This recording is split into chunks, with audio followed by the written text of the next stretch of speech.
Hi, and welcome to the fifth study in the book of Ruth. This study is called Costly Redemption. We are fast coming to the end of the story of Ruth, but last study we saw some pretty amazing stuff. We saw that Ruth was prepared to make this bold and risky move to go out to the threshing floor at night and put herself, her well-being, her reputation on the line in order to make this bold plea for redemption. And we saw that Boaz demonstrated his faith through a beautiful and tender assurance that he gives to Ruth that he will seek her redemption no matter what. And now we see as we move into this study that Boaz is a man on a mission. And if you are in ancient civilizations and you need to meet with someone, you need to catch up with them, you don't have instant messaging, you don't have telephones to try and track them down, you have to go to the place that they're going to go. And the place that everybody went in ancient civilizations was to the city gate. Everyone had to move in and out of the walled part of the city at some point. And so we find Boaz at the start of chapter 4 sitting down at the town gate waiting for this nearer Redeemer to come along. This was the man who was a closer relative than him to Elimelech, the man who had first rights at redemption. And right here, even in this move, we see something of Boaz's character. Our hearts, as we read this story, we've been longing for Boaz and Ruth to get together. It's kind of what we want. It's the happy ending to the love story that we've seen develop. But now there's this other character, this other redeemer who pops up on the scene. And maybe we've got our hearts in our mouths a little bit because we're worried that Boaz and Ruth might miss out on the relationship we've longed to see them enter into. But here is Boaz. Obviously, he has affection for Ruth. The way he's treated her has been dignified and beautiful. He has admired so much in her.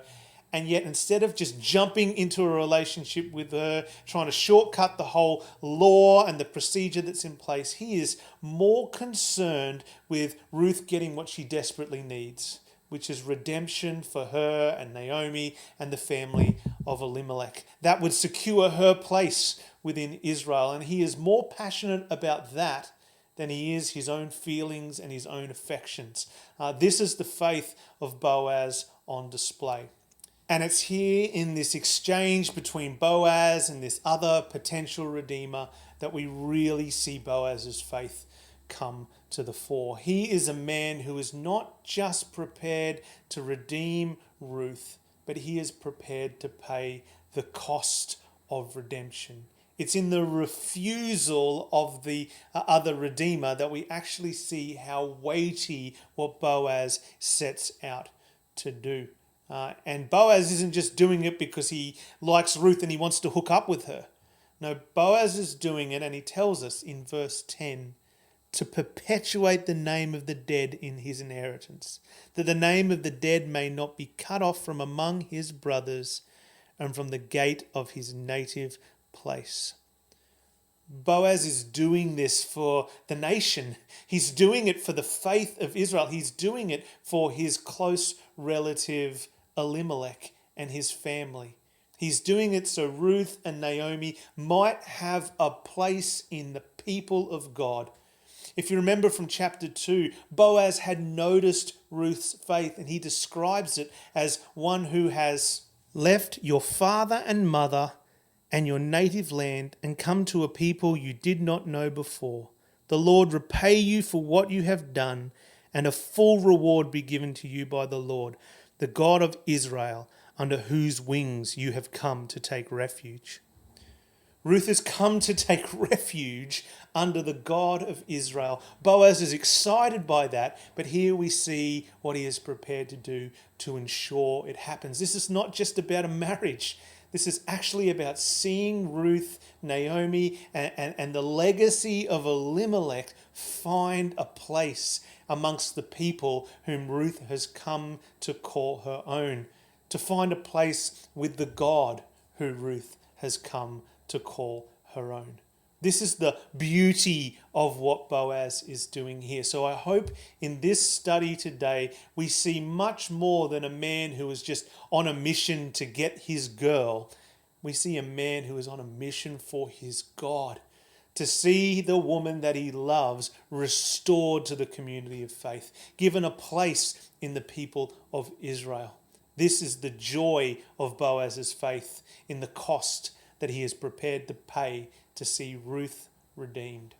Ultimately, we see that Boaz's hope is fulfilled.